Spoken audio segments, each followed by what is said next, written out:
শারদীয় দুর্গাপূজা উপলক্ষে জয়পুরহাটে বিভিন্ন মণ্ডপ পরিদর্শন করেছেন জাতীয় নাগরিক পার্টি এনসিপির এক আসনের সম্ভাব্য এমপি প্রার্থী আব্দুল মান্নান। এ সময় তিনি পূজা উদযাপন কমিটিকে নগদ অর্থ সহায়তা প্রদান করেন এবং সর্বাত্মক সহযোগিতার আশ্বাস দেন। গতকাল মঙ্গলবার ৩০ সেপ্টেম্বর বিকাল থেকে মধ্যরাত পর্যন্ত পাঁচবিবি ও জয়পুরহাটের বিভিন্ন পূজা মণ্ডপ ঘুরে দেখেন তিনি।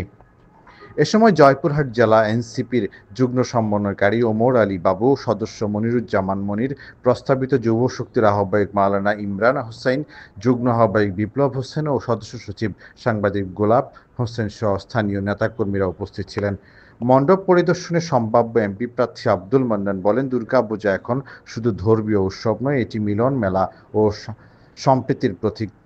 এখানে এসে আমি দেখেছি সকলের মাঝে যে ভ্রাতৃত্ব ভালোবাসা আছে তা সত্যিই বাংলাদেশের ঐতিহ্যকে তুলে ধরে। এই উৎসব প্রমাণ করে আমরা বাঙালি জাতি একে অপরের সুখ দুঃখে পাশে থাকি।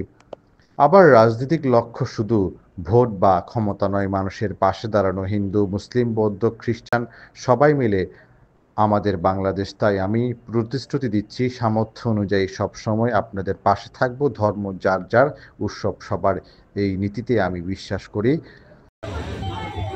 আপনাদেরই সন্তান আমি। আমার বাড়ি জয়পুরহাটের বেলাম। জুয়েল শেখের পাঠানো তথ্যচিত্রে PIB ৭১ টিভি।